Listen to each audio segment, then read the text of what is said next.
Hey, and welcome into the Big Ten Huddle. I'm your host, JR. I've got a lot to talk about going on in the Big Ten. We are here to talk about every Big Ten team in Week 10. Just like you know, we talk about every single Big Ten team, every single episode. Not like any of those phony Big Ten podcasts out there that just talk about one or two. I watched a Big Ten podcast today, Zach. I'm not going to name names because I don't want to disparage anybody, but I watched a Big Ten podcast today, and they had three topics. Okay, you ready for the three topics? Go for it. The three topics. Will anybody ever beat Oregon? Was topic number one. They discussed that for about 20 minutes. Topic number two, Oregon versus Michigan. They discussed that for about 15 minutes. Topic number three, Ohio State, Penn State. They discussed that for about 15 minutes. And then the show was over. I'm sorry. Do they not know what's going on in Bloomington right now? Apparently not. Apparently we are the only ones, Zach. These people. Like, I mean, and I get it. Like, those are your four biggest programs. You've got USC, Washington.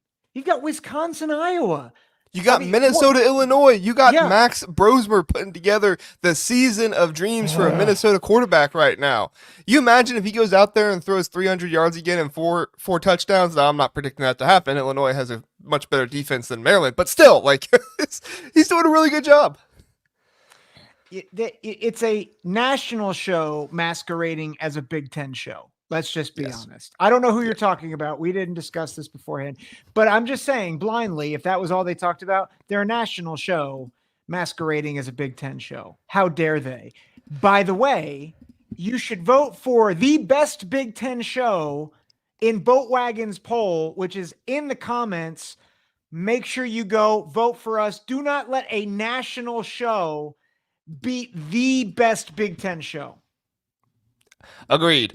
So Solid Verbal was not the show that I was talking about. It was in fact a different show. However, we are in a battle right now with Solid Verbal to be the best Big Ten podcast out there. I have put the link in the chat. I will put it in there later on again after the episode's over. I'll also put it in the description. If you can, if it's before tomorrow at like 9 o'clock, so Wednesday at 9 o'clock, please go and vote for the Big Ten Huddle. Solid Verbal is not even a Big Ten podcast. Boatwagon just put it in there because he needed to fill up a spot, and he figured a Big Ten show would beat him. Well, they haven't yet, so we need to be that Big Ten show. Vote for the Big Ten Huddle to beat Solid Verbal. Yes. This is a voting I can get behind. Yes. John asks, JR, do you like covering Big Ten football more than Big Ten basketball or vice versa? Honestly, it goes through streaks. Big Ten football at the beginning of the year, I really don't like covering that much just because it's so much like FCS teams and stuff like that. And I find it really hard to preview and recap those games, but I still do them because I think every Big Ten team should be talked about on a Big Ten podcast. So I'm not going to say I don't like it. I don't like it as much as covering Big Ten football around playoff time, especially this year when you have four Big Ten teams possibly going to make it and all the stuff around that. Big Ten basketball, I like covering for the most part during the year. The tournament was the most fun last year, though, to cover. That was the Big Ten tournament, not even the national NCAA tournament. The Big Ten tournament was awesome. We went live every single night at like midnight, 1 a.m. after every single game. It was awesome. It was so much fun. So, we got Dave here, Skyuma. Yes, indeed, Skyuma. Dave Brenton says, Indiana, best team in the Big Ten in football, basketball, and soccer. Get wrecked, nerds. Hey, Indiana does have a very underrated soccer team. And I did pick the Hoosiers to win the Big Ten basketball conference this year. So could you imagine if Indiana wins the Big Ten in football and basketball? Brendan will never have a bad day ever again, I think. Yeah. I just think Indiana might explode if that happens. I'm sorry in advance, JR. I will report back. I live, just a few miles from Bloomington, so I'll report back if that does happen. Yeah, either that or everyone will get free tenderloin sandwiches, which I can get behind. Yeah. Dave says you guys are a lot better than the Voice of College Football Big Ten show. It runs by two Michigan guys. They whined about Michigan or they whine about Michigan every time. Yeah, Darren's still getting his getting used to it. He runs a Michigan channel. I say give him time. Darren's gonna do a good job. He does a good job with his Michigan channel. It just takes time. You should have seen me the very first time I went on started podcasting about it. You know that, right? Right, Zach? You know how it goes. Yeah, I was like, how do I not be an Ohio State homer? Exactly. Ohio State's good. That's, I mean, it humbled you that they lost a few times though, so that's good for you. That's fair. Yeah. Yeah. I think Darren's just starting out. So, and I don't, I'm one of those people. I hope everybody listens to all the Big Ten shows out there. I think everybody puts in a lot of hard work, and for me, there's a ton of SEC shows out there. So if we can get as many Big Ten shows as there are SEC shows out there, more power to them. I think that's awesome. Absolutely. John Jacob says Solid Verbal only allows paid subscribers to participate in their live chat discussion. I did not know that. That's kind of lame. It's very lame. Yeah, I wouldn't do that. Last comment, then we'll get into the game, Zach. Brenton says, double wet Shalobi's tenderloins for all even Buckeyes. Wow, Brenton, I'm honored. I don't know what double wet Shalubi means, but if it has the word tenderloin in it, I'm in. That's what I was going for. Is tenderloins? Yes. Bring it on. Oh my. Well, Zach, we got 8 games to get to, and all 8 of these games are pretty interesting in my mind to get to. So I think we better start off with the game of the week. Possibly the closest game of the week. It's actually the closest spread game of the week. Northwestern versus Purdue.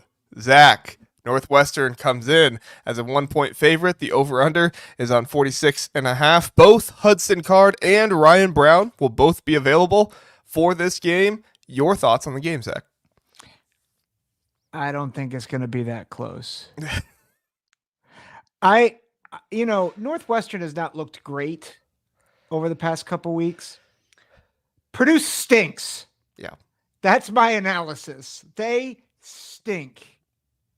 Yeah. And I think Northwestern's defense is just significantly better than anything Purdue's going to throw out there offensively. Like, Purdue's non-functional.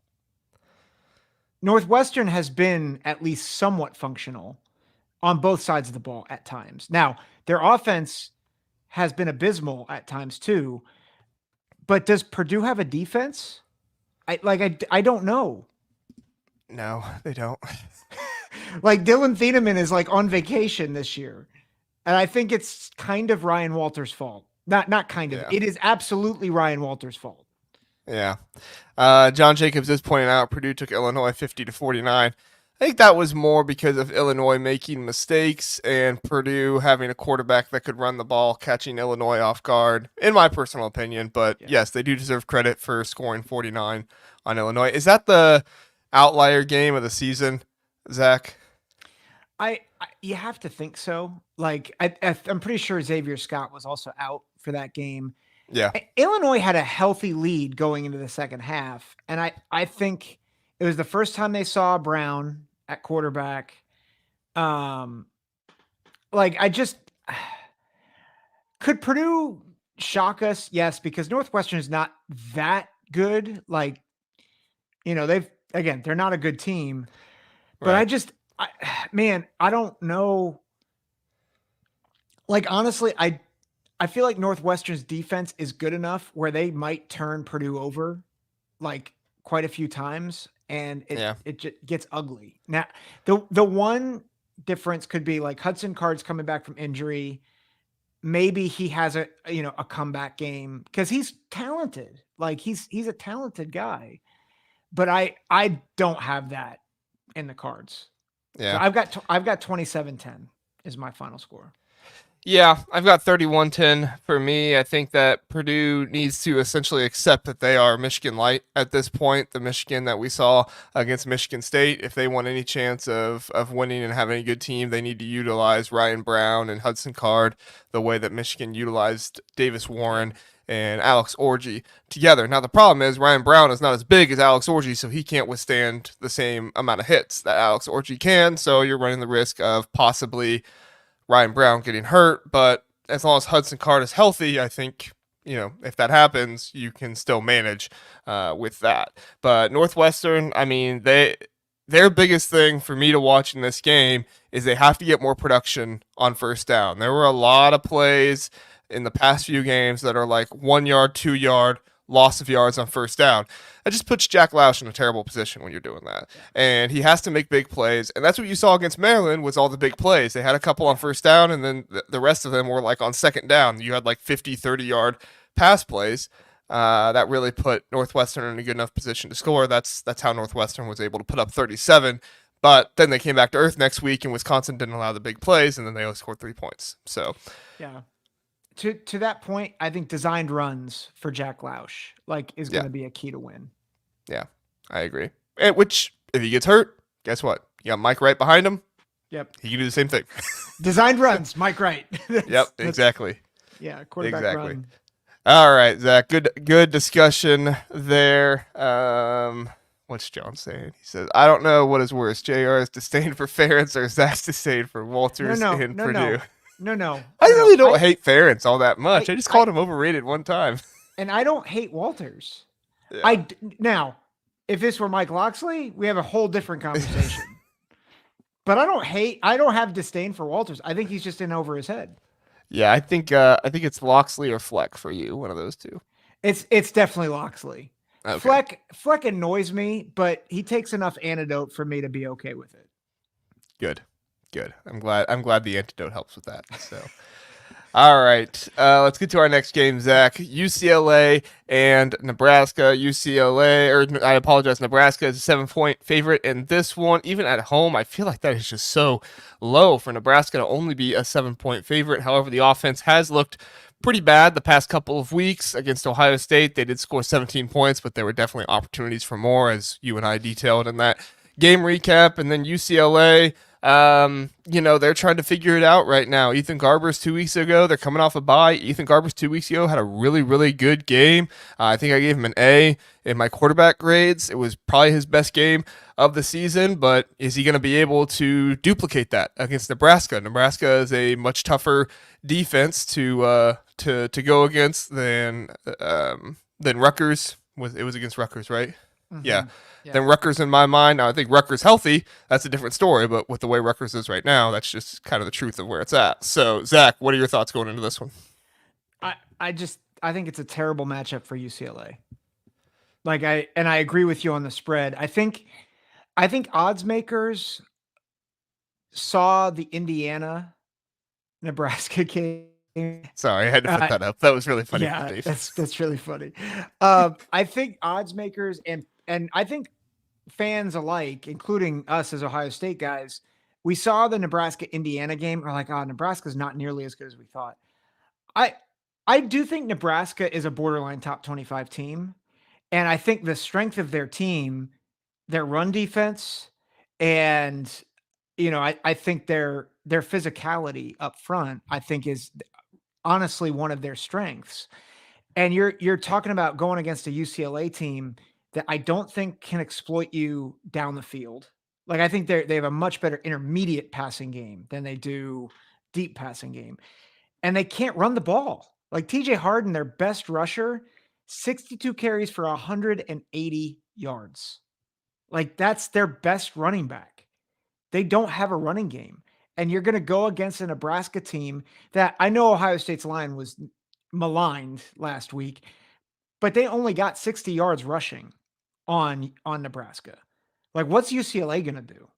I just don't think it's going to be a good day for UCLA. And UCLA defensively, I don't think they're going to hold up against Nebraska's physicality.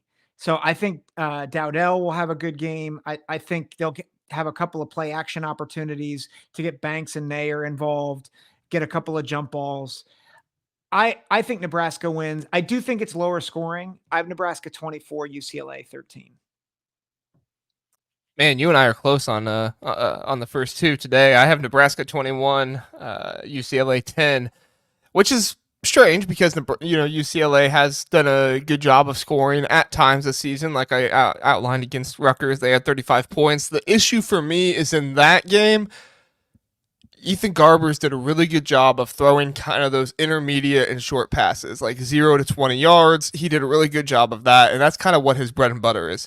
Ethan Garbers is not a deep ball thrower. He's one of the worst deep ball throwers in the Big Ten.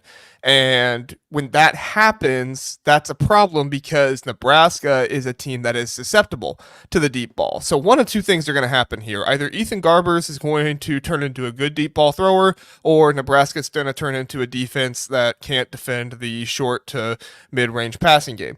I have more confidence in Nebraska's defense because I've seen it happen more often this year, and so that's obviously where I go. I think that Nebraska, their poor passing attack versus UCLA's poor secondary is kind of the bad on bad here, where we figure out like what hits each other and what goes wrong. But I like what Nebraska was running against Ohio State with the pick plays. They throw a lot of balls behind the line of scrimmage, but with some of those pick plays and what they were able to do, I felt like that was a really good thing. Dylan Raiola, just point blank, he just has to hit those receivers. So yep. I don't know if UCLA, I don't think they have a great pass rush. Maybe they send enough guys in the blitz to make him more nervous, pressure him more. But at the end of the day, I think Dylan Raiola, he's going to hit those guys eventually. And I think you're going to have more opportunities to do that against UCLA than you did against Ohio State. So anything further on that before we move on, Zach? No, I think we've covered it effectively. I think we did too. Philip puts in his score prediction. He says 24-7 Nebraska. So he's pretty much in line with us. We got to start keeping track of these. I really should have started doing that at the beginning of the year. Maybe we'll keep track at a certain point this year. Sean, we'll get to Illinois and Minnesota here soon, but he says Illinois is beating Minnesota. Interesting. Calling a shot. Interesting. Illinois fans don't want me to pick Illinois. Yeah, that's true. They don't. However, it didn't help last week. It wasn't going to help. It wasn't going to help last week. Yeah. John asks 62 carries for 180 yards the entire year. Yeah, that's TJ Harden. Honestly, Ethan Garbers would probably still be your leading rusher for UCLA if they didn't count sacks as rushing yards. Guys, that's week 10, and your quarterback probably has more rushing yards than your leading running back. Really bad. He's not a good runner either. That's not a good thing. Yeah, if you just take away the sacks, yeah. All right, Zach, let's get to USC, Washington. Bit of an underrated matchup here. I think that this is an interesting one. One of the reasons I didn't put it higher is just because there's really no national recognition for this one, but you have Washington, who I think has a good shot of winning this game, and then you also have USC really trying to prove something with Lincoln Riley, trying to get himself out of that hot seat kind of discussion. People out there, I don't really know how much he is on the hot seat because rumor is his buyout is like $90 million. So, unless the athletic director at USC wants to pull a Ross Bjork over at Texas A&M, you're probably stuck with Lincoln Riley for a little bit. Yeah, but anyway, in this one, I couldn't find any major injuries or anything like that. Seems like Jonah Coleman's doing fine, and the weapons for Washington, USC seems to be doing fine. But Zach, for me, one of the biggest pieces of this game is Woody Marks. He has been an underrated piece of success for USC all year. He doesn't put up the big numbers, so you don't really kind of see that stuff. I think he's only averaging 5 yards per carry this year, but what he's able to do in the passing game, the pass blocking saves the offensive line time and time again, and I think that that's improved over the last 3 weeks because I think Miller Moss has done a better job of identifying where the blitz and stuff like that is coming from, and so that's helping him not only with the offensive line, but especially with Woody Marks back there, who's able to pick up those blitzes. So he does a good job. But for me, I still think Washington has too much. I think Washington has a lot in this game, and I don't know if USC has enough. What's your thoughts, Zach? Yeah, so I think as I looked at this game, I thought I was going to be where you're at, JR. This is just the past 5 games. Indiana, they scored 17. Iowa, they scored 16. Michigan, they scored 27. Rutgers, they scored 18. Northwestern, they scored 24. And so only in 2 games of the past 5, they have scored over 20 points. They have not gotten over 30. And you look at what they've given up. They gave up 31 to a backup quarterback in Indiana, I think Taven Jackson's a good backup quarterback. They gave up 40 to Iowa. 40. Now they only gave up 17 to Michigan. That's a Northwestern level right there. They gave up 40 as well. Yeah. And then Rutgers, they gave up 21. I think in my mind, the idea of Washington is better than Washington. Because I look at their playmakers and I'm like, Denzel Boston is like really good, and Giles Jackson is really good, and Jonah Coleman is really good. But there's just not, it just has not been very effective, at least for winning football. Right. So are you still on the train that Washington's pass defense is only up there and only good because of the teams they've faced? I think so. Yeah. And again, look at those last 5 games. Indiana, backup quarterback. Iowa, LOL. Michigan, LOL. Rutgers, Northwestern. Yeah. They're not effective passing attacks. And now you've got Miller Moss with his group of receivers and Woody Marks, 133 carries, 755 yards for this season. And we've kind of lambasted USC for their lack of physicality, but they've been pretty good up front offensively. Especially, and Marks, has done a good job. I think you make a really good point that Marks has done a good job in helping with that pass protection. He's been a huge piece to help with them. Yeah. So I think I am hesitant to pull the trigger on this because it's at Washington, but I actually I'm going to pick USC on the road. Okay. What's your score? So I think it's high scoring because I think USC's defense is not great, but I think Danton Lynn's defense gets one stop in the fourth quarter. I've got 38-34. All right, 38-34. So both over 30. Is that Washington's first? No, Washington scored 30 against Eastern Michigan. Yeah. Yeah, so for me, I like Washington's opportunity to move the ball on USC. USC is a team that is giving up way too many completions. I mean, I think they're giving up, what is it? I have written down like 68% completion percentage. That's, among the worst in college football. And then at the same time, Washington is completing around 72% of their passes this season, which is among the best. So for me, that's good on bad. And I don't really see a pass rush from USC that's going to affect that in a large way.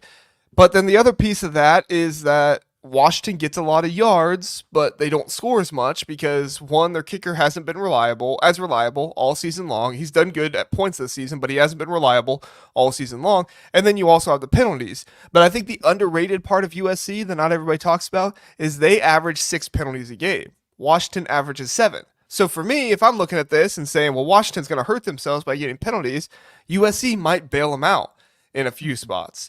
And so while I can definitely see a path for USC to win, I'm more confident in Washington because I look at who can make the plays and who has the playmakers. I think when you look at running back, you give it to Washington. I think when you look at wide receiver, you give it to Washington. I think when you look at tight end, you give it to Washington, maybe it's push. If not, you give it to Washington. And I think O-line, you give it to Washington.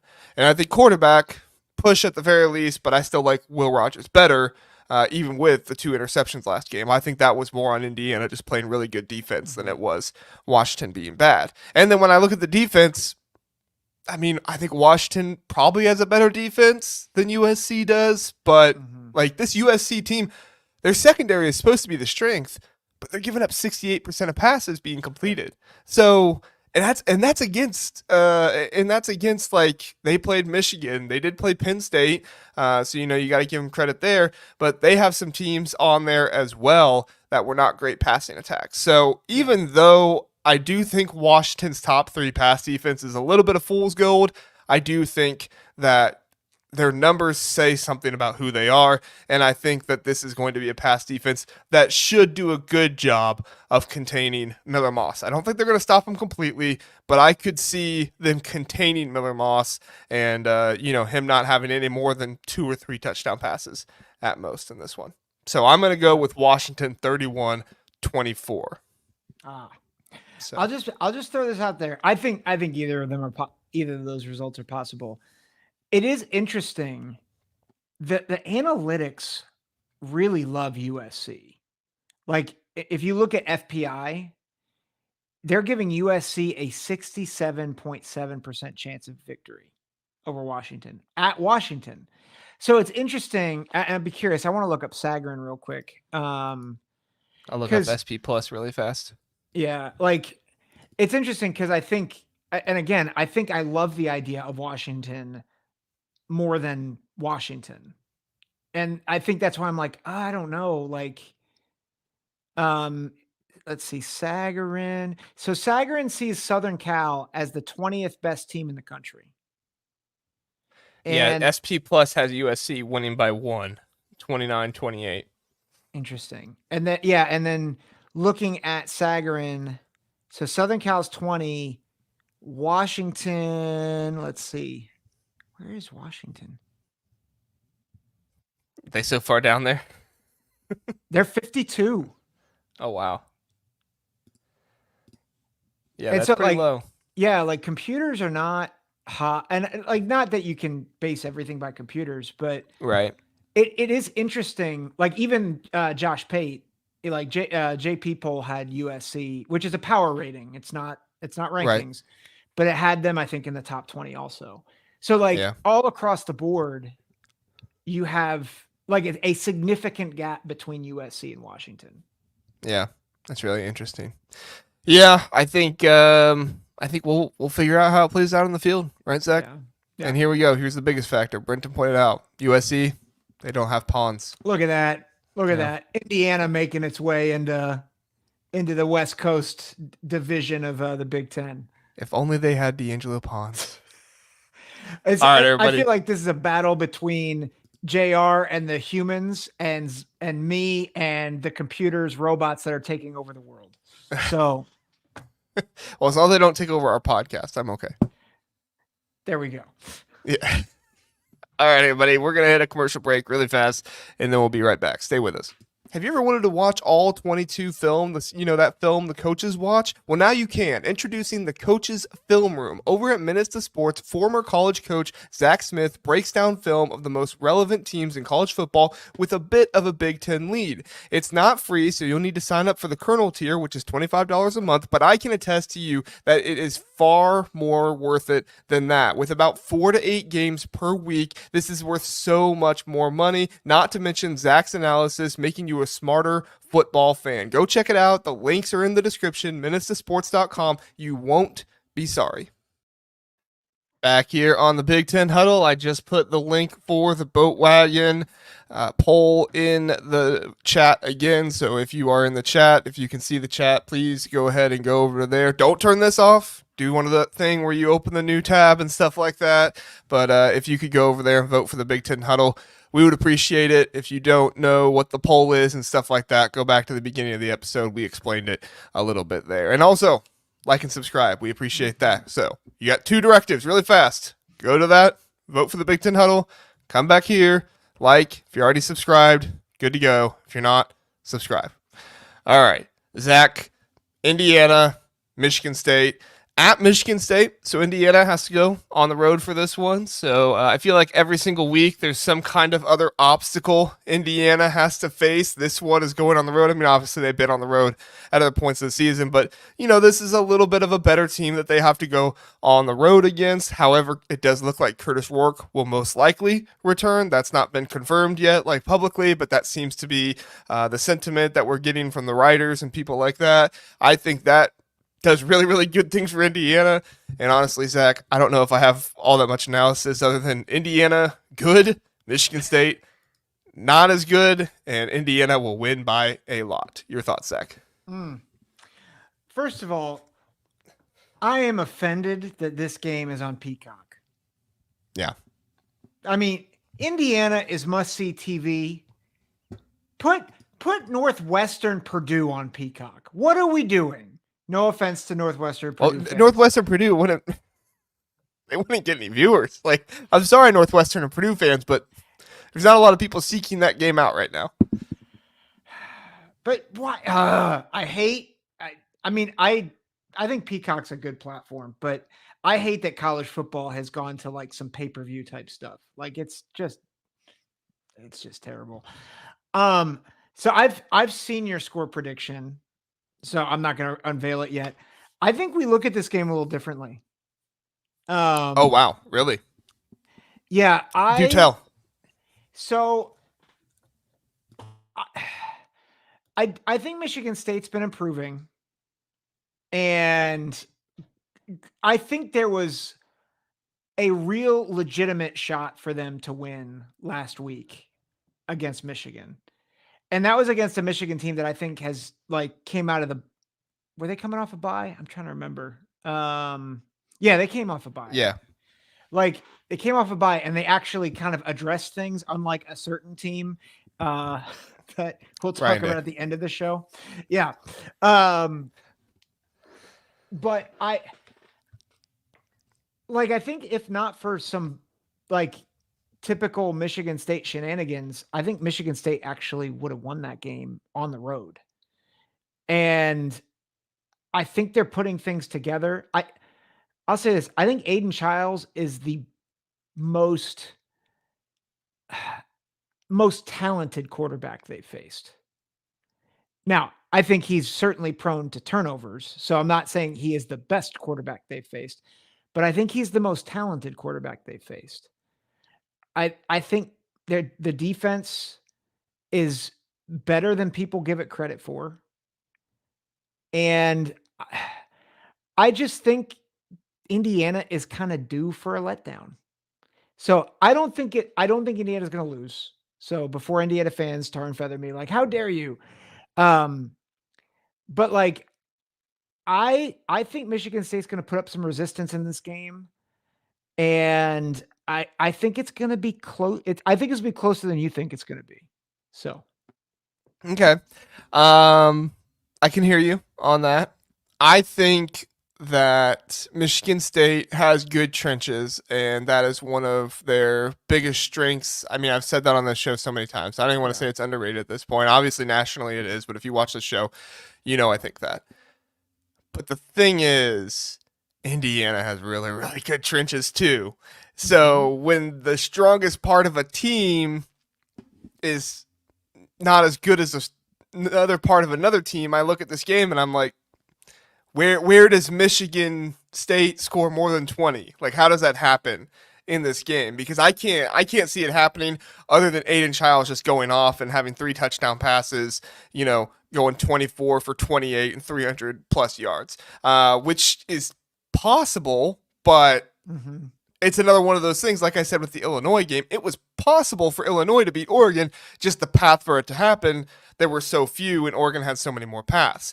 I look at this game kind of the same way with Indiana and Michigan State. Are there paths for Michigan State to win? Sure. There's just not very many, and there's far more paths for Indiana to win. And I think Indiana, with Curtis Rourke coming back, they're going to be coming out and they're going to be looking to try and make a statement again. Because if we know anything about Kirk Cinetti, it's that he wasn't satisfied with that last game. They only put up 31 points. That was their season low they had against FIU at the beginning of the season. You know he wasn't happy with that one. And so if Curtis Rourke is good to come back, you best believe Kirk Cinetti is going up to those guys and saying, hey, we got to get 40 plus in this one. We have to assert our dominance because guess what?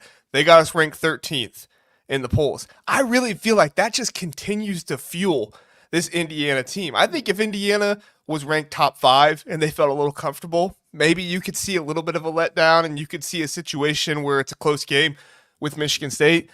But man, like, Michigan State has 21 sacks on the season. To me, that's fool's gold. That is complete fool's gold because they've not had a game with more than 4 pressures against a Big Ten team not named Maryland. And Maryland has the worst offensive line in the Big Ten by far. So for me, like, they're not they're not going to put pressure on Curtis Rourke, even if it isn't Curtis Rourke. If it's Taven Jackson, and I'm banking on it being Curtis Rourke, I think he's going to play. Yeah. But even if they don't, like, they're not going to put a bunch of pressure on Taven Jackson. And if you look at that Michigan State game against Iowa and say, well, they stopped the run in that one, the difference in that one is they didn't respect Cade McNamara at all. You have to respect Curtis Rourke. Now, like I said, if it's Taven Jackson, that's a different story. Not that Taven Jackson's bad. He's just not Curtis Rourke. That's a little bit of a different story. You can key in on the run game a little bit more. But, man, we saw Indiana, they have multiple ways to beat teams now. And I think that just plays into their favor. I think that they're fired up. And honestly, like, I look at Michigan State, and the one thing I look at on offense to say, okay, maybe they have a chance is Marsh and Foster on the outside. But what did Denzel Boston and Giles Jackson do?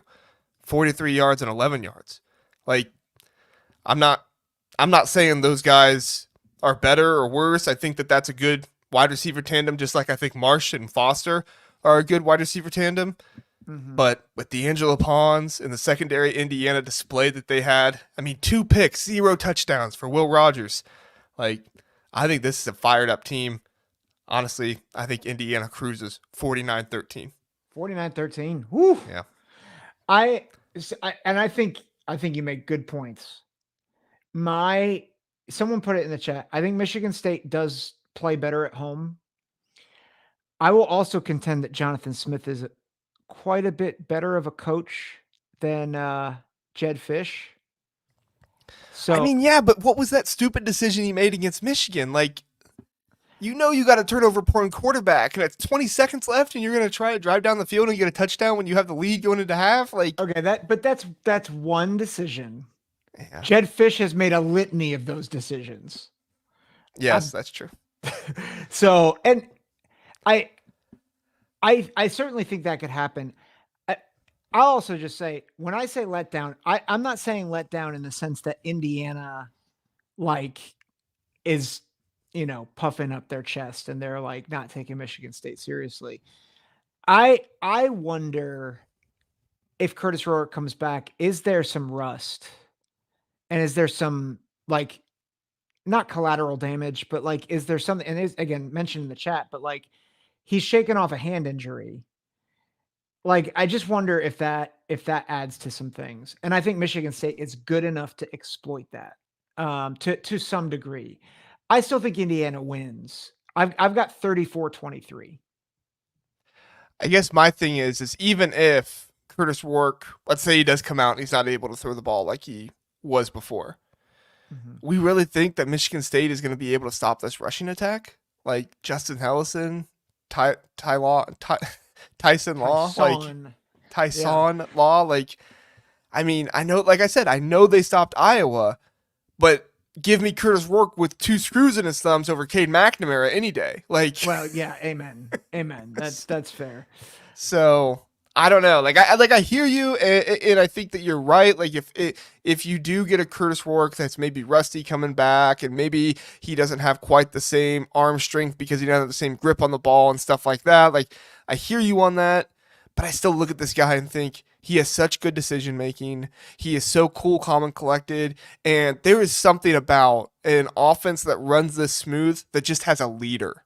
And I think that was the part of Curtis Rourke that I didn't anticipate coming into the season. I thought he'd be really good in the Big Ten because he was good at Ohio. Yeah. I didn't anticipate that he could lead this good of an offense because I didn't see the leadership capabilities. Yeah. But man, when they go to that sideline for IU, Curtis Rourke, he's up there with every single guy. He's being a leader. He's getting on those guys, and it's like a mini Cignetti out there, right? As much as Cignetti expects stuff from his team, Curtis Rourke is the same way. He is completely bought into this Cignetti brand of ball, and I just, again, I'm not saying you're wrong or like disrespecting what you're saying. I just look at it and I'm like, they got so much leadership. Cignetti has proved he's such a great coach. I would be surprised if they win by less than 14. Yeah, that's fair. I would be surprised. That's fair. So, what'd you say your score prediction was again? 34-23. 34-23. Okay. So what? That's 11. So okay. Yeah. All right.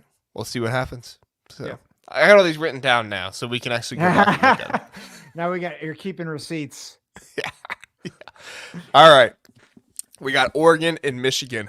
Zach, Oregon favored by 15.5. The over under on this one is 45.5. Warren does look like he's going to continue to be the starter. Had a good game for what they asked him to do. It wasn't anything, spectacular, like 100 some yards and one touchdown, but I mean, he did what he was asked to do, right? He didn't come out there and light anything up, but they didn't need him to, the way they were able to move the ball around. Will Johnson, he remains questionable. Sharon Moore in his press conference was adamant that this is not an issue of him sitting for the draft or anything like that. He was adamant that he will be back at some point this season. We'll see when that is.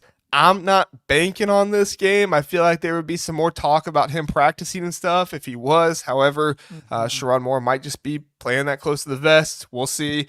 But if Will Johnson's out, Zach, it could be a long day for these Michigan corners because these Oregon wide receivers are really, really good. Your thoughts?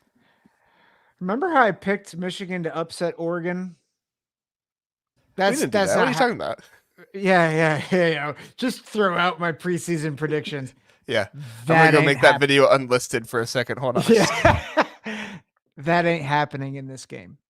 You want to talk about bad matchups. This is a bad matchup and it doesn't matter that Oregon is going to Michigan. I think Oregon's going to throw it all over the yard. And I don't see how Michigan scores more than 10. So I've got 38-10. I think it's over by halfway through the third quarter. Wow, Philip with the 56-3. And Philip has an idea. Not like you couldn't, the show is recorded. You go back and write down. It's just a lot of work, Philip. Yeah, we have actual jobs too. I'm not trying to be lazy. I feel like I work pretty hard on the show. But that might be an idea. I'll just have to save for next year where I go back to do the score predictions and stuff. But honestly, like I could see a 56-3. I'm not predicting that it will happen because Oregon does seem to kind of get out to that. Thanks, Phil. Thanks, Philip. Oregon does seem to get out to that lead of 35, 38 points, and then just kind of sit on it in the third and the fourth quarter. I think that's a fine strategy. I'm not really against it. I've heard some people say like, oh, they can't finish games. It seemed like they finished the game against Ohio State pretty good, so I'm not too worried about that. But I do look at this one and I just think other than Michigan's defensive line stopping the run, I don't know what Michigan does to stop this offense. Like, it's going to take mistakes by Oregon in order for Michigan to win this game, and that's just a bad spot to be in. You can't hope that your opponent has to make mistakes in order for you to win, but that's just kind of where they find themselves right now. I don't mean to disrespect Michigan's defensive line because they have three very good defensive tackles in Mason Graham, Rayshon Benny, who is back now, and Kenneth Grant. And they're able to rotate those guys, and that really helps. But when you look at, and Josiah Stewart, wonderful pass rusher off the edge. But you look at this game and I don't see what Michigan is going to do to win this one. I think that they benefited from the speed of Alex Orji against some of the Michigan State stuff on the outside. I don't think Oregon is lacking for speed in this one. And I don't think Michigan's wide receivers are big enough for you to have the advantage with like the jump balls and stuff like that. Like, they have pretty small wide receivers. So for me, I don't really see a situation where Michigan stops them. I could see this game being a lot like Texas, Michigan, where they just kind of get out early and then they just kind of sit on the lead. And so my prediction is 31-16 Oregon, but it's not nearly as close as the score looks. I think Oregon does the thing again where they get out to a big lead and they kind of sit on it. And then Michigan's offense kind of works a little bit in the second half and gets some points, makes it look closer. But at the end of the day, Oregon will win this one pretty handily. Yeah, I think to that, I think the thing that I think Oregon's offense is what gets a lot of the accolades. I don't know how Michigan's going to move the ball because they don't have receivers to stretch the field. Their running game last week against Michigan State without Orji, it was terrible.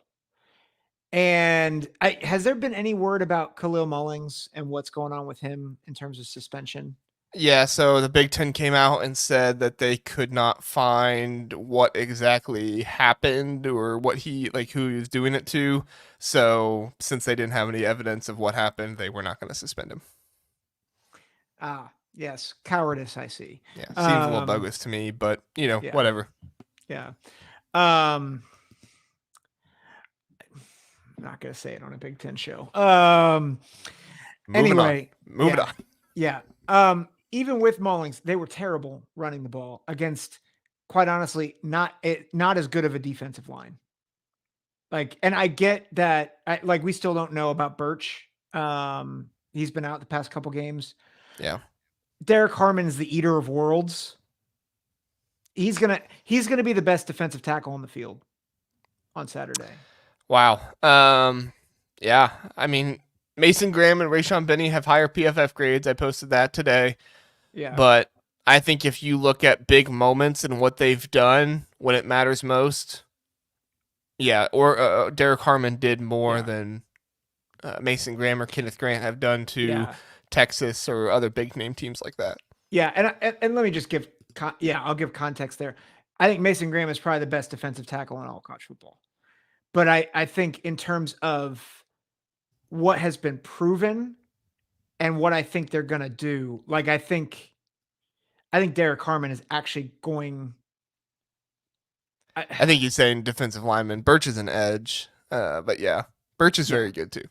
Yeah. I think Harmon and what he can do to abuse Michigan's offensive line is going to be more effective than the tandem that you mentioned against Oregon's offensive line. Yeah. I would not be surprised to see another Derek Harmon burst through the line and just tear the ball out of a running back's hand or something like that. That was the manliest thing I've ever seen in my life. That was just pure. That was just pure. I'm stronger than you. I'm going to run over you, and you have no chance. That was honestly just incredible to see. Even as an Ohio State fan, I watched that and I was like, "Oh my gosh! That's incredible." He's pretty good. Yep. I do think there's something to be said about Oregon and in their red zone and stuff like that. I've seen some people point out that their red zone efficiency hasn't been all that great. That's been from a few moments earlier on in the season. They've been perfect in the red zone the past 2 weeks, and then against Ohio State, they only had one time where they didn't come through with a score in the red zone, and that's just. I mean, that's Ohio State's defense. It's a really good defense. What are you going to do? Yeah. But they think they still went 4 for 5 in that game or something like that. So they did a really good job. And then Michigan, they do a good job of stopping some teams in the red zone, but some of that has been against weaker competition. So that kind of skews that stat a little bit. So yeah. All right. I don't think I have anything else from this one, Zach. You have anything else? I think Oregon big. They'll probably sit on the lead, so it probably won't look as big, but yeah. So, all right, everybody, we're going to hit another commercial, and then we will be right back. The Big Ten Huddle is brought to you by the College Huddle, the largest fan-led college sports podcast community on the internet. With contributors from 70 different schools, you will get in all kinds of analysis from all over the country. Go visit thecollegehuddle.com to find your team and read articles from all across so many fans and contributors. The College Huddle is fan-made, fan-driven, and fan-fueled. Back here on the Big Ten Huddle, we appreciate everybody being here. Yes, LFG put it in there like number 4. We got a good amount of people watching right now. If you don't mind, please do like the show. It definitely helps. And if you're watching after the fact, like and leave us comments, something you think about the show. Maybe even if it's in the middle of it, just comment and let us know. We appreciate that. Also, do check out basketball season is fast approaching. Games start November 4th, and we have our basketball channel up and running. We'll also be streaming those basketball episodes here on this channel, so you will see those here, but it does help us out because we are going to be posting those videos that are like segments of the live show over on the basketball channel. So if you're somebody that likes basketball at all, definitely go check that out. Like and subscribe. That would subscribe, I guess, but if you watch a video, like it. So, all right, Zach, Minnesota, Illinois. This is a big game. Not necessarily for like national perspective and stuff like that, but you do have Illinois coming off the loss to Oregon. They're still ranked, but they're looking to prove themselves. And then you have Minnesota, who just came off the huge win against Maryland, kind of showing that they are not just this running team that they've been in the past. They have a very good quarterback who can bring the passing game, looking to get to 8 to 9 wins this season. This is a huge battle for them to do that. Illinois is in luck. It looks like Pat Bryant, Terrence Brooks, Torrey Cox, Caleb Patterson, and Joe Barna all are expected to return. Looks like they've all made it back to practice. And then Tyler Strain, he is most likely going to be back, but he's probably the one that's the most in question right now, according to Brett Bielema. So I think that's good news for Illinois, and I think they're going to need those guys back because this is going to be a tough game for both sides. Zach, what's your thoughts? Well, I mean, first off, Illinois fans are holding their breath because if I pick against them, it might as well be a win for them. So it's big. This is a big decision for me. In all seriousness, I think I'm really curious to see if Illinois can establish the run, because I feel like out of all the things they've been able to do well, that's the one area where I feel like they have really struggled. And I think where Minnesota is actually really strong is that they have a pretty good secondary, right? Justin Wally has been a really good corner for them. Corey Parrish is an epiphany as a freshman, 5 picks. And so it's strength on strength for Illinois with their receivers going up against Minnesota. And it looks like Jason had mentioned that Bryant has not, like, he's maybe back at practice, but hasn't passed the concussion protocol yet. Yeah, the guy I read today said that he was interpreting Brett Bielema's words that he hasn't passed it yet, but he is expected to pass it based on his kind of development. So that's the words of a writer. That's not straight from the coach, but that was what I got from it. So yeah. So if Bryant plays, like, it's strength on strength. If he doesn't play, they still have Zachary Franklin, but I would give advantage Minnesota at that point. If both Bryant and Franklin play, I think it's maybe more of a push, maybe slight edge to Illinois. But I'm concerned about their ability to be two-dimensional because I don't know if Illinois can run on this Minnesota team. And I think on the other side, man, what a matchup with Illinois' secondary against this passing attack with Max Brosmer. And I think Brosmer is really ascending. He's really playing well. I think Luke Altmaier had a rough game against Oregon. Everybody's going to have a rough game against Oregon, right? Like, Oregon's really good. But I think Altmaier is still one of the most underrated quarterbacks in the conference. And so I think this has the potential to be the best game of the weekend. yeah, no, I think you're right. Unless Northwestern Purdue has something to say about it. No. No, I'm just messing with you.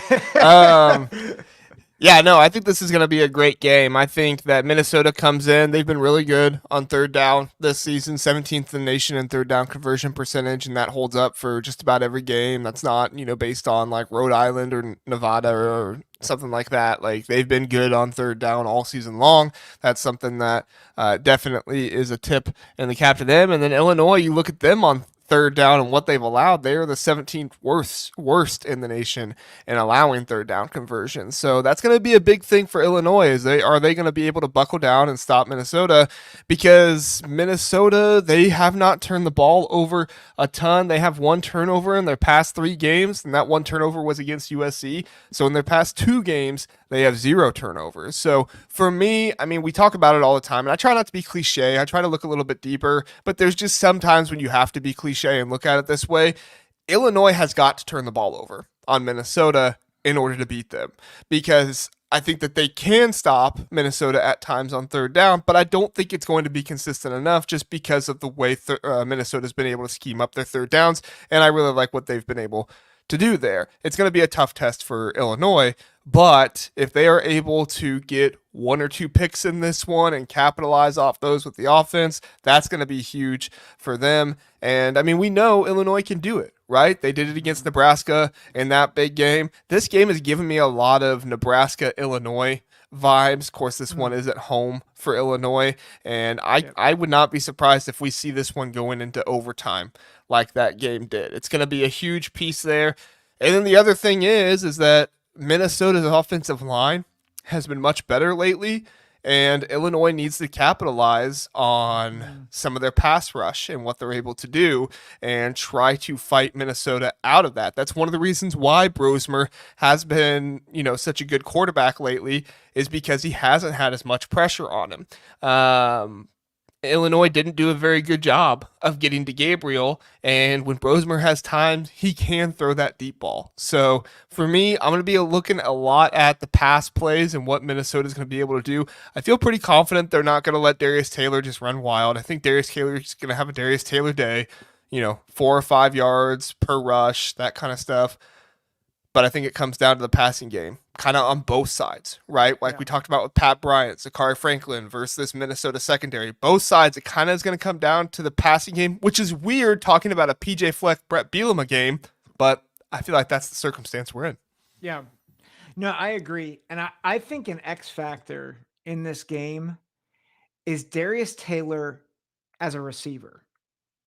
34 catches, 257 yards, 2 touchdowns right now. And I think he has been a key target for Brosmer, particularly when things have broken down.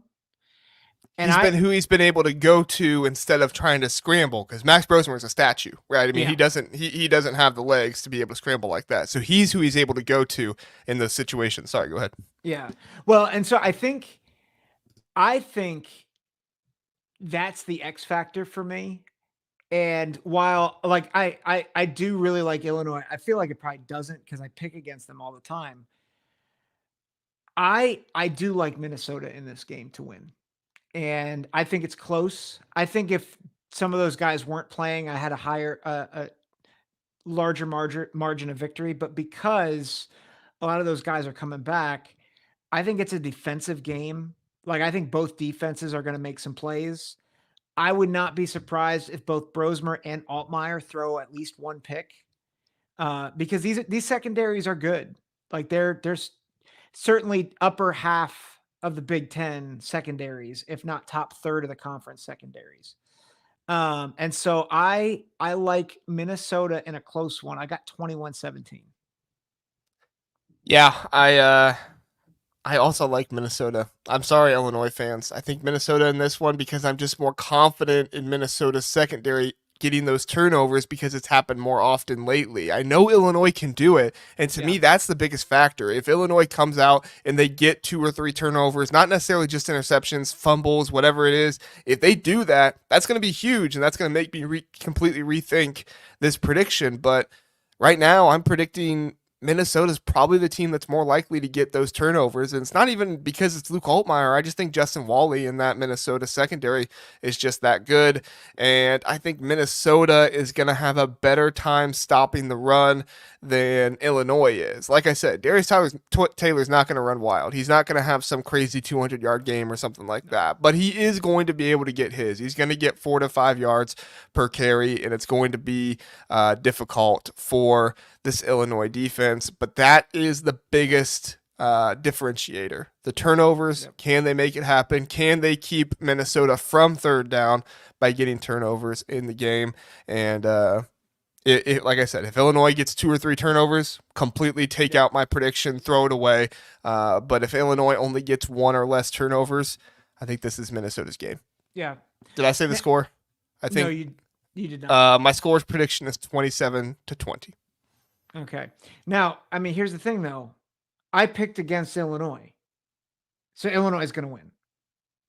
But I picked against Illinois. So Illinois is going to lose. So Illinois is going to lose. They're going to wooze. Because I picked against them in the Oregon game, and they lost. That's true. Well, and I did too, so.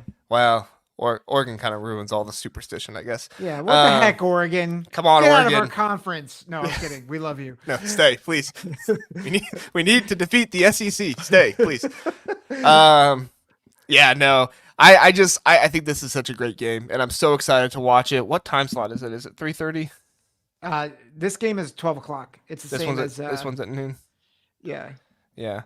Which so is unfortunate. this actually feels like it would have been a good Saturday night game. Although Yeah. Wisconsin, Iowa is, I think, a nighttime game. But yeah, Wisconsin, Iowa, and that one has a little bit more juice just because of the rivalry. But yeah, this is gonna be fun too. Yeah, I'm gonna have to rewatch that one on Sunday morning. So I'll because I'll have the Ohio State Penn State one on. But if I want to watch with the sound, which I do like to do because I hear the crowd and everything. Which, by the way, 2020 stunk so much because you could never hear the crowd or anything. That was one of the worst parts of it. So yeah, Illinois fans, feel free to grill me if I'm wrong. Fine by me. Minnesota fans, if I jinxed you, feel free to grill me for that too. Totally fine. Just like and subscribe and comment. So grill him. Sorry, grill him. Yeah. Grill him. Don't grill me. Grill Let me know. All right. Let's see. LFG. Is LFG talking about pizzas? I think it's a. It's me. Okay. I thought he was talking about min pizzas. I was like, minimum pizzas. He says Minnesota pisses me off because I like the whole Illinois team and their head coach. Don't like the vibe around Illinois right now. It's tough. Illinois, they've dropped their two biggest games of the season right now, and this is going to be a big point for Illinois and what this team is made of, right? If they come out and they win this game against Minnesota, everybody was talking about it in the chat, like, not only is Brett Bielema still undefeated against PJ Fleck, but that just shows the resilience of this team and who they are, that they know, hey, we're not going to win the Big Ten, but we can still have a really good year. We can get 9-10 wins this season, and it can still be a really good year. So a lot of props to Illinois for sure. And then Minnesota, them too, they've had a lot of props this year with what they've been able to do. Losing that first game would have been easy to lie down, but they battled back against USC. Even after the Michigan game, right? It would have been easy to lay down after that one. But next week you come out against USC. So, yeah. Big time credit. All right. Zach, should we get to Wisconsin, Illinois? Let's do it. You mean Wisconsin, Iowa? Yes. Got Illinois on the brain. Illinois. That other I team. Yeah. Wisconsin and Iowa. Iowa is favored by 3 points in this one. The over-under, Zach, it's an Iowa game, and the over-under is over 40. Congrats. I'm just kidding. It's been that way this season. But because Brendan Sullivan is starting. That's right. They know. Actually, Iowa scored 40 points in 2 games this season. So, Tim Lester. Extend Kirk Ferentz. Or extend Tim Lester. Yeah, that's Do you think right. Tim Lester, if Kirk Ferentz retires sometime soon, do you think Tim Lester would take over as the coach? Or do you think Phil Parker would? I think Phil Parker's too old. Yeah, I would think it has to be Tim Lester if you're going to have one of them. I would imagine they'd do a national search, though. But they've always hired from within, right? Like, I guess I should say always. The past 2 coaches, it's just been like the past 50 years. I was going to say, Ferentz has been there for like 25, 26 years. Yeah, and then the coach before that, he was hired from within too. So yeah, we'll have to ask Jeffrey from Eyes on Big. He would know. Yeah, this game is weird because I just put out a video last week saying, is Wisconsin a dark horse playoff team? And then I thought if they beat Penn State, they would have been. Yeah, and I thought like early on in that game, I thought they were looking like they could do it, but I think what I've always kind of thought to be true about Braden Locke came true again, which is that he looks good against subpar competition, but like he's not an adequate starter in the Big Ten. Like he just really isn't. And he's not a difference maker. I think that's the hardest thing. I think he can lead a Big Ten team that's able to run the ball to wins and has a good O-line, which that's what this Wisconsin team is, and that's how they've won games in the Big Ten. But he's not a difference maker. He's not going to win you the game late against the Penn State or against an Oregon or Ohio State. It's just not who he is. Yeah. And I thought he was starting to turn the corner, and I thought he reverted back to who I thought he was before. So, and I think what's hard, like I think Wisconsin's gotten better. But man, Iowa with Brendan Sullivan, I feel like is a game changer. Caleb Johnson is a stud. We've been saying that all year, but like already over 1,000 yards, 1,144 yards, 16 touchdowns on less than 150 carries. That's insane. He's been Ashton Genty, man. I mean, Yeah. obviously not to that same level because he's playing more difficult competition, but I contend you put Caleb Johnson on Boise State, you swap those two out. Yeah. Caleb Johnson is having Ashton Gentry season. Like, I'm Yeah. sorry. I know that's like some people are gonna be like, oh, you're crazy, but Yeah. no, I really think that would happen. Yeah. And I just look at Wisconsin and I'm like Iowa's defense is not as good as it has been, right? But nobody on Wisconsin makes me go, yeah, they're going to make a difference against a typically solid defense. So I just looking back, Wisconsin had their run against Purdue, Rutgers, and Northwestern. And I'm like, yeah, they scored a lot of points and they held teams, but those teams are just not very good. And I think it's a little bit of fool's gold. And so I think Wisconsin's better. Like I think they've gotten better, but I think Iowa is like I fear Caleb Johnson. And I think Lachey can be a difference maker at tight end. He hasn't been. But I think he could be. And I think Brendan Sullivan is the better quarterback out of these two. And I think he adds a running threat that makes this Iowa team a tough out. And so I think it's close, but because it's home and because I like Sullivan more than Locke, I got 28-24 Iowa. Yeah, I think the fear of Caleb Johnson is a really good point because for me, I look at this game and my main question is, can Wisconsin stop Caleb Johnson? We've seen it happen. Ohio State stopped Caleb Johnson very well outside of the 175-yard run. Michigan State stopped Caleb Johnson. Now that was at home. This is at Iowa, so that's a little bit of a different scenario. I do think that Wisconsin has a strong enough secondary, especially against Brendan Sullivan, who I'm not saying is a bad quarterback, but let's face it, he's not, Dylan Gabriel. He's not, Drew Aller or somebody like that. Like, that's not who he is. I think he's definitely an upgrade from Cade McNamara, but that's just not who he is. And so I feel like Wisconsin can do what Michigan State did, where they just devote so many resources to stopping the run that they should be able to hold Caleb Johnson in check. But I think the piece of this game that's going to be more interesting is if Tim Lester sees that Caleb Johnson can't get going.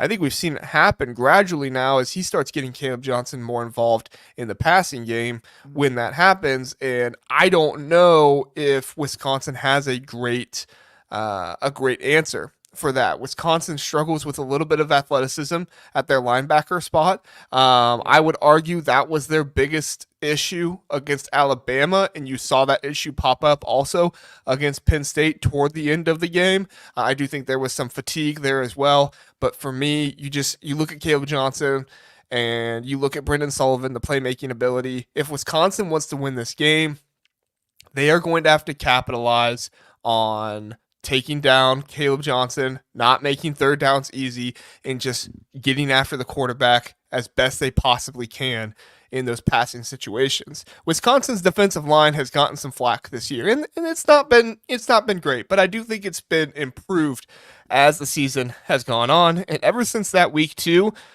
Wisconsin has gotten more pressure without the blitz than they have with the blitz every single game except for one when I think they were tied.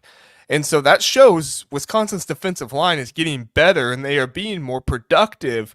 Mm-hmm. But in this game against Iowa, you're going to have to see that a lot more because you're not going to be able to blitz a bunch because of the threat of Caleb Johnson. Now, if you blitz into the run, great. But if you blitz to one side, Caleb Johnson's going the other way. He's going to be 75 quick. Yeah, it's all over. Yeah. So for me, I just look at this and say, if I'm Wisconsin, I am hoping so much that Iowa has another missed tackle game like they had against Michigan State. Now, against Northwestern, they didn't. 6 missed tackles against Northwestern. They were solid. Now, of course, Sebastian Castro is back for that one, so that helps. But if you can get Iowa missing tackles again and get why am I blanking on his name right now? Tyree Walker out in space a little bit more, and he's going to be able, and the other running back, Cade, Yalmac, or however you pronounce his last name. I apologize. If you can get those guys working, get them out in space, and really take care of the secondary and their tackling, that would be great. But I have a feeling that Phil Parker saw that bad tackling against Michigan State, and he's not going to let that happen again this season. Yeah. So I have Iowa 24-20. Wow, we're really close on that one too. We are really close. Yeah. I saw your scores, but I looked at them after I picked mine. So I was not trying to So you didn't copy me. No, I didn't. Did not copy you. Well, that's good. That's good. Yeah. All right. Seeing a lot of people asking about it's funny. Once we get through Indiana, we normally have some people asking about Ohio State. So it's like we get the Indiana crowd, and then the Ohio State crowd comes in and starts asking about Ohio State. I think it's funny how the chat can change sometimes. I wonder how many Indiana fans stick around. Hey, to Brenton's credit, he's still here. What trophy is in Dawson's hands? You might be talking to somebody else. I don't know what you're talking about there, Brenton. But anyway, hey, we're going to do another commercial really fast, and then we'll be right back, and we will finish up the show by talking about Ohio State, Penn State. Stay with us. Home Field is your go-to destination for premium collegiate apparel with a passion for comfort and a flair for vintage design. Home Field brings you gear that is comfortable and stylish. With over 150 colleges to choose from, Home Field digs deep into the archives, uncovering forgotten logos, iconic mascots, and legendary moments to create one-of-a-kind apparel. Use my code TBTH for 15% off for new customers, or use my link in the description. Back here on the Big Ten Huddle, and we have an appearance from Doreen on Twitter. Doreen, thanks for being with us. We appreciate that. Doreen is all over YouTube, all over Twitter, watching so many shows and supporting them. Doreen, you are a treasure, and we greatly appreciate your support and being here, as we do everybody else as well. Always like to point out if there's somebody new in the chat or anything like that. And Brenton, IU, Big Ten soccer champs. There we go. Yeah. So, Zach, if you need a bandwagon for a soccer team, I use your team. What's soccer again? Sorry, that's bad. It's the other football, not this football. So like rugby. Yeah, no. Okay, just move on.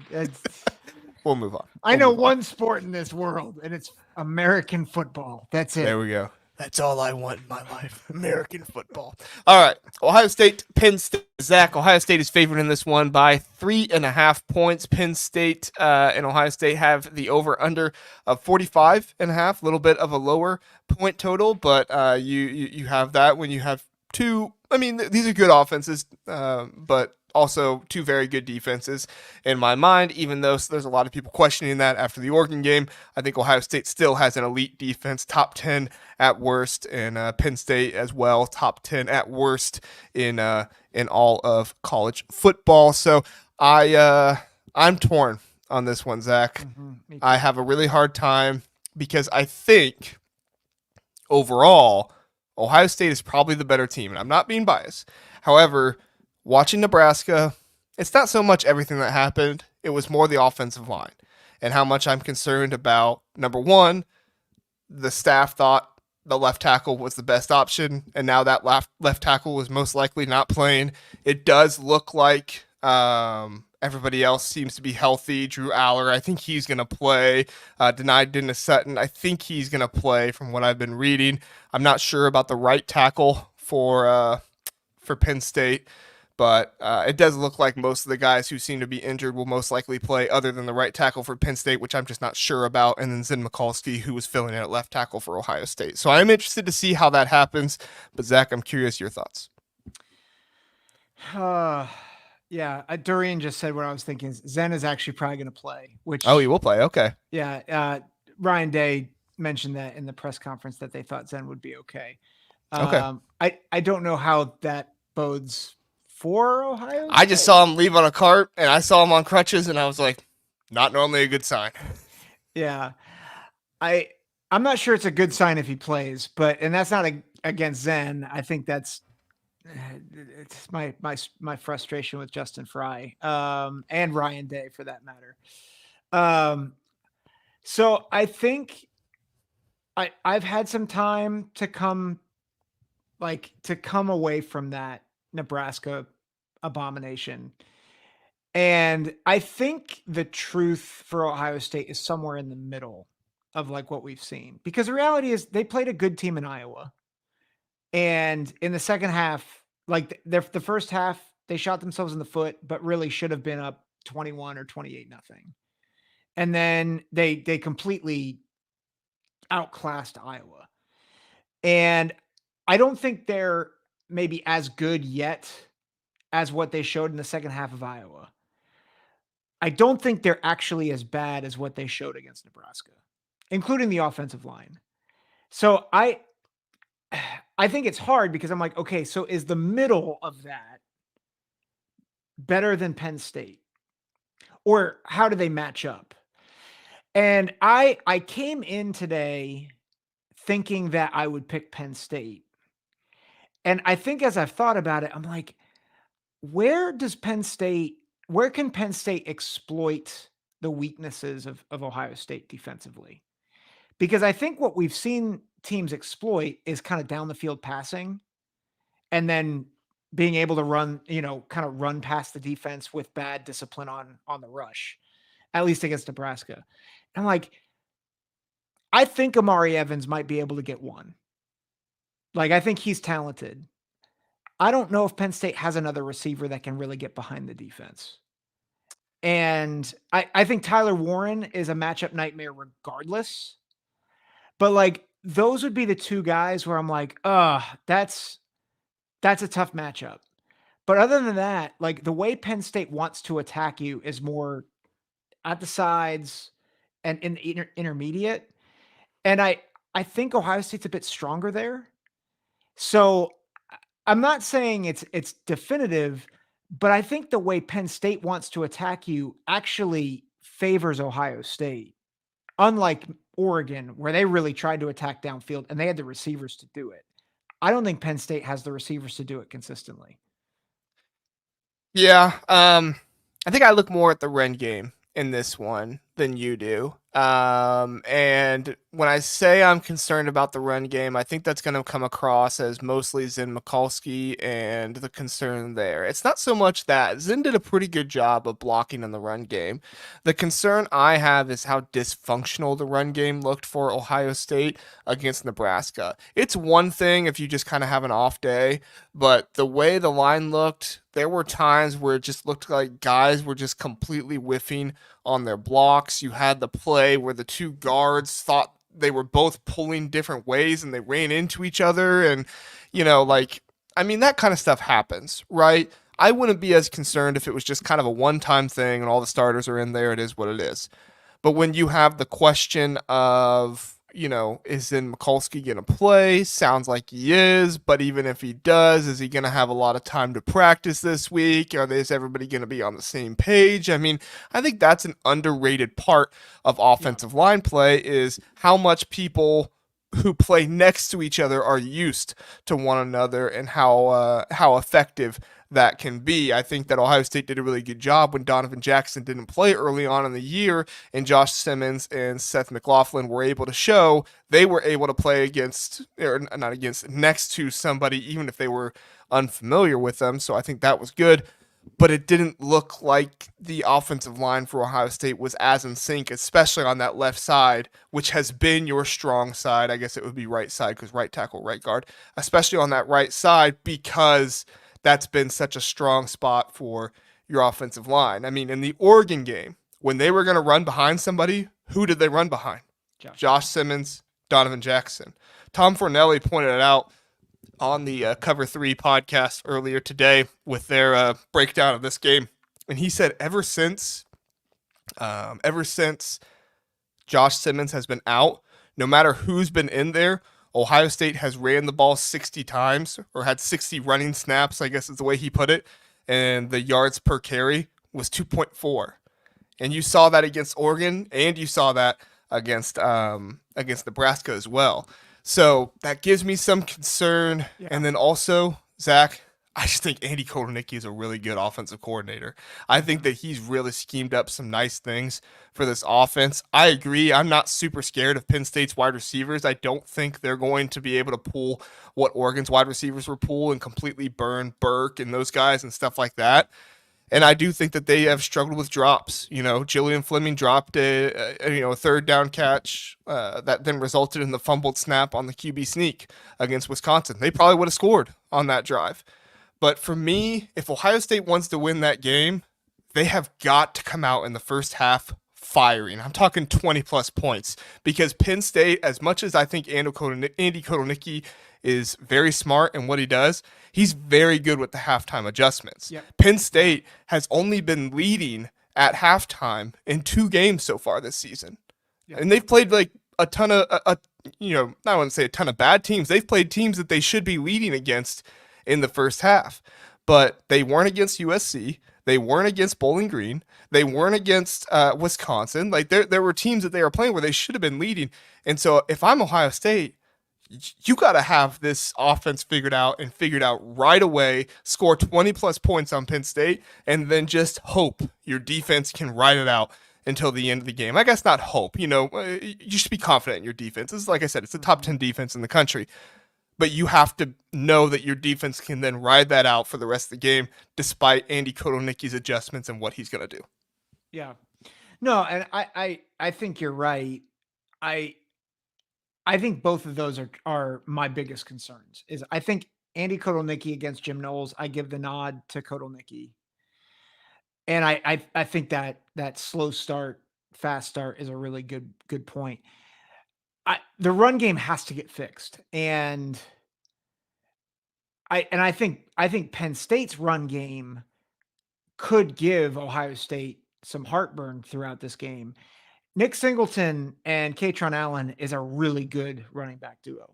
I mean, I think Jordan James might be Jordan James and Caleb Johnson are probably the 2 best backs that they will have faced up to this point. They're certainly the best backs they've faced up to this point, and I think they're both probably individually better. But I think as a tandem, they're not going to see a better tandem this year. I mean, this is the best tandem they'll face, and I think where Singleton is particularly dangerous is in the passing game, right? So he's very good running the ball. But I mean, he can be very explosive out wide and, on swing passes, on screens. And that's where I am a bit nervous, especially with Kotelnicki scheming things up. And of course, Tyler Warren. I mean, where is he going to line up? He'll probably line up at left tackle at some point. And, Did you see when they put that offensive lineman in motion against Wisconsin? Yeah. I don't know. Like, what do you do if you're a cornerback, and you go out there and they line up an offensive lineman across the line of scrimmage from you? Like, what do you do? Yeah. And then they motion him in, and then he hit the backside blocker, and then boom, took off and had a big run. It was so creative. I really like Andy Kotelnicki. He's great. He's really good. Philip is asking, is Drew Aller playing? Most likely. So Franklin said it was a game time decision. It seems like it was an ankle or something like that, which to me, you can shoot that up with so much, painkiller and stuff like that. I think he plays. And especially, like, you remember after that game last year, Penn State, Ohio State, I mean, he looked so determined. He looked so, I mean, he was sad too, don't get me wrong, but there was there was a look in that eye that, he wasn't going to let this happen again. And that's another reason why I'm so excited about this game, is because you have Drew Aller with that look in his eye, and he wants to play, and he wants to beat Ohio State so bad. And then you have, on the other side, Will Howard, the Pennsylvania kid who wasn't recruited by Penn State, and he's upset, and he wants to prove it to Penn State and all that stuff. Like, this is just 2 quarterbacks against each other that are both going to be playing with all the heart in the world. And obviously, as an Ohio State fan, I want Ohio State to win. But if I can sit back for a second and just say, as a college football fan, like, quarterback matchups, it doesn't get better than this. Yep. I think it's a great matchup.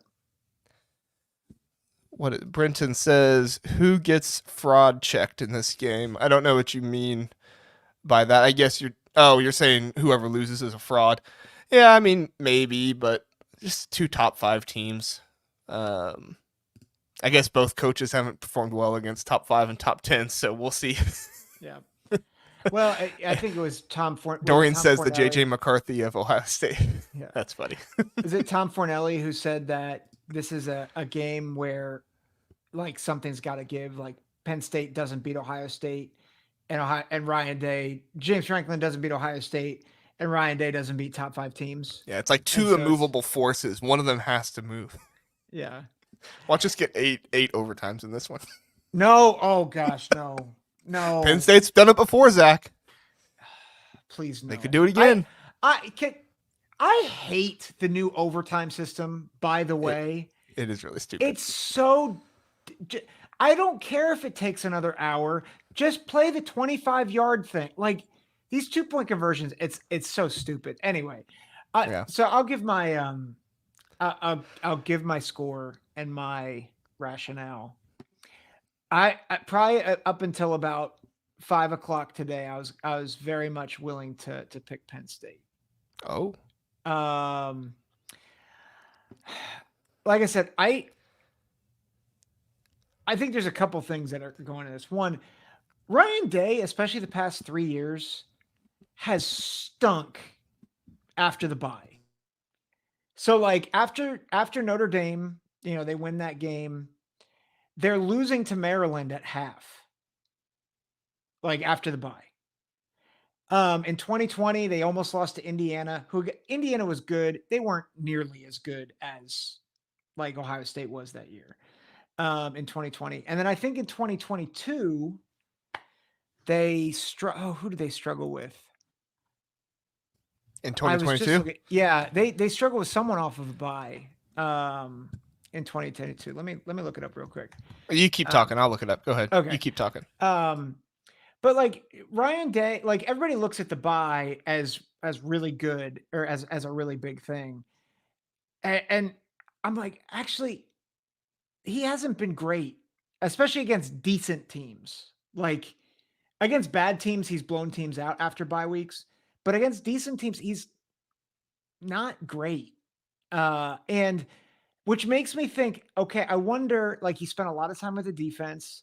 And I think while I still have a lot of concerns defensively, it makes sense that if he spent most of the time with the defense, he wasn't going to address the offensive line that much. Hopefully, I'm giving him the benefit of the doubt. I probably shouldn't. But hopefully he does at least a little bit of reshuffling. I just think if you look up and down the roster and you look at the advantages for Penn State and the advantages for Ohio State, I do think it still favors Ohio State a little bit. And I think the key that you're talking about, I think if Ohio State can spring on Penn State early enough, I think that really bodes well for them because Penn State has not started fast in almost any game they've played, including against Kent State, which I know, John Jacobs, I know you're in the chat. This is your time to talk about. He's not posted lately, so he may have left after we got done with Indiana. Yeah. But I have to think that going to Happy Valley actually might wake Ohio State up. And like, I think they know that their backs are against the wall. And I would like to think that, so this might be some hopium, but I will say against Oregon, I was I felt like I had a good read on that game. And I picked it 34-31. It was 32-31, Oregon. I feel like as I've thought about it, I really do think that talent's going to win out. And so I've got a one-score game. I've got 28-20, Ohio State. Okay. So the bye Tell me week, why I'm wrong. The bye week in 2022, Ohio State actually played Iowa, and they actually beat them 54-10. Yeah. So he killed them that time. But then they played Penn State next, and that was the crazy game by JT Tuimoloau that saved them, and they won 44-31. That score is very misleading for Iowa, though. Yeah. because it was not great in the first half. Yeah. Well, it's kind of like this Iowa game against Ohio State this year a little bit. Yeah. So I'm not going to tell you you're wrong. I just I have a different feeling. I think the key of scoring 20 plus points in the first half is the biggest key for me for Ohio State to win this one. Yeah. And unfortunately, I think Ohio State is going to come out trying to run the ball and trying to enforce that as much as they possibly can. Ohio State came out against Oregon. They were throwing. They were going for it. I mean, they were throwing it all over the yard. I don't think that happens in this game. I think that Ryan Day and Chip Kelly are hell-bent on trying to get this team to be able to run the ball. And I think they're going to be too focused on it. And I think you're going to find it being a 10 to 14, 14 to 14 type of game at the end of the first half. Ohio State might be up, but it won't be by much. And then I think Andy Kotelnicki makes the adjustments, and in the second half, Penn State pulls ahead. Ohio State needs a game-winning drive, and honestly, Zach, I can see Ohio State losing because they have a field goal to tie it, and they miss it. Yep. And they try to have some kind of 38, 40-yard field goal, and they miss it. I think Penn State wins this one 20-17. I hate that I'm saying that. I don't want to pick Penn State to win, but I look at this team. I think this is different than other James Franklin teams. I really do. Ohio State has not, or Ryan Day has never faced a top 5 Penn State team. The last time Ohio State played a top 5 Penn State team was 2017, I think was the year when they had to make the huge comeback and Urban Meyer was the coach and JT Barrett went crazy. I think that Penn State was good enough to beat Ohio State that year, and they lost it, obviously. I don't think Ryan Day's teams have that in them to come back like that. I could be wrong, and I hope I am wrong. And I'm not trying to, go after Ryan Day here or anything like that because, we talked about him enough. But I look at it honestly and I say, I don't think they're going to come out early and score a bunch. And that concerns me. And I don't think the running game is going to be there. I think Penn State is going to outrun Ohio State. And I think in November football in the Big Ten, if you don't win the rushing battle, 90% of the time, you're not going to win the game. I agree. So I'm getting accused of being a homer here. And I'm just gonna say this. I think if what you say happens, they absolutely will lose. They absolutely will lose. And I think this is my other thought, and I didn't say this before. Chip Kelly called his worst game against Nebraska. And that's the other piece. Did he call his worst game, or was he trying to force something onto the team? That's my hope. I don't know. I hope that Chip Kelly was just trying to force something onto this team, and they had a hard time. And what I mean by that, if you didn't watch the last show, I talked about how I thought Chip Kelly was just trying to force the offensive line to run block and saying be more physical than them. And it never worked out, and that's why the game got so close. And then eventually at the end, you saw Will Howard pulling the ball and them throwing the ball more because it was Chip Kelly saying, well, not going to help us to run, so we got to win it here. Will Howard, you can go ahead and start pulling the ball now. Anyway, go ahead, Zach. Well, and I just think, and again, when I say I'm picking Ohio State to win, I'm 51-49, on this. And the only reason why I have it at 8-point margin is I just could see where Ohio State gets up early and is able to kind of suffocate. Here's where I think Ohio State could really do some damage is if they do come out throwing. If Jeremiah Smith only has 4 targets in this game, they will lose, probably by double digits. But and no rushing attempts too. If he doesn't have a rushing attempt, they have got to run some jet sweeps with Jeremiah Smith. Yeah. But and this is where I'm I think they will make a concerted effort to get on the edges, whether it's bubble screens, whether it's, intermediate passes, RPOs. They didn't show a lot of the RPO game in that against Nebraska. Or if they did, it wasn't read well, which is very possible. But I think they're I think that's why I have some hope in this game. And I love Kotelnicki. Here's actually my concern for Penn State as I've watched them. Not only do they start slow, but they're not always the most efficient. And so like there's a lot of creativity. But like you look at Penn State's scores, there's only one game they've gone over 35. And that was against Kent State. And that's I think they've been Where's good. John Jacobs when we need him? Mention Yeah, Kent State, yeah, John. yeah. Yeah, but like against Wisconsin, 28, and 7 of that was a pick six. USC, I mean, it took them to overtime. They only scored 33, and the 3 of that was in overtime. UCLA only 27, Illinois only 21. Like they have not been a potent offense. They've been a good offense, but they haven't been a real potent offense. And so this is not the same as Oregon. Is I guess my thought. Like Penn State, Yeah, definitely not the same as Oregon. Yeah, Penn State has to be more methodical in their approach, and that's where I think it actually plays a bit into Ohio State's hands. Yeah, and I think Penn State is a little bit better at playing the field position game than Ohio State is. I don't have any super hard and fast stats off the top of my head to pull to say that, but just from watching, I remember Penn State being a better special teams kind of field position type of team than Ohio State has been this year. Now, I will say, if Ohio State runs like 4 or 5 QB sneaks in this game on like 4th and 1 or 3rd and 2 or something like that, I feel a whole lot better because I think you're a whole lot more adept to getting that with a battering ram and Will Howard. But I mean, how many 4th and 1s did we run out of the shotgun? I say we. I'm sorry. How many 4th and 1s did Ohio State run out of the shotgun against Nebraska, Zack? Like, yeah.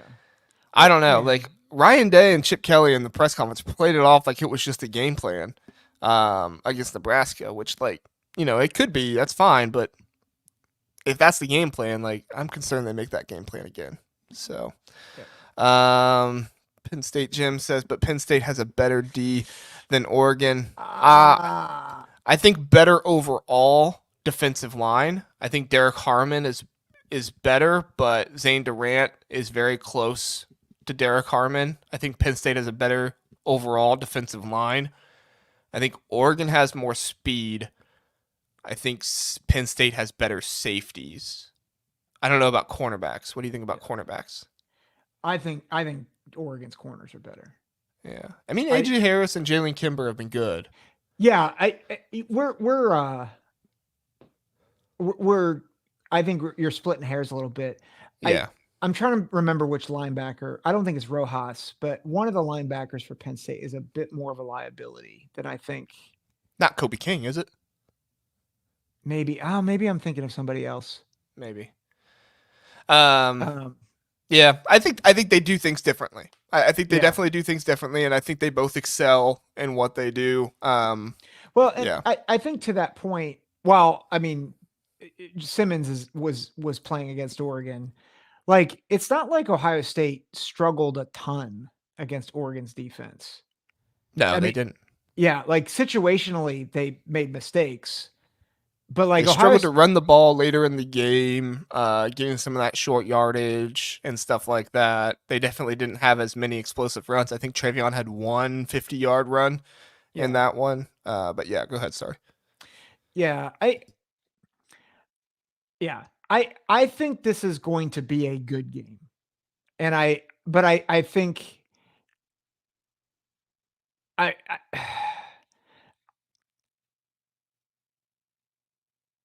I see where like there's a lot of pessimism, and I am too. Like, I'm pessimistic about Ohio State, and I think Penn State could absolutely win this game.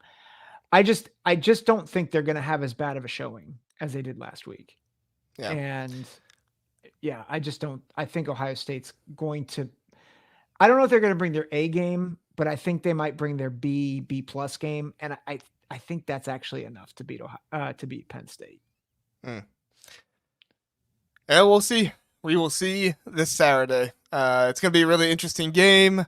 Philip asks, why is Penn State and Ohio State not the night game? I have a belief. Yeah, I have a belief that when they did all this stuff, I think Fox, I think they basically said, yeah, you can bring on CBS and NBC, but Penn State, Ohio State is ours, and Michigan and Ohio State is ours, and you can't take those away from big noon kickoff.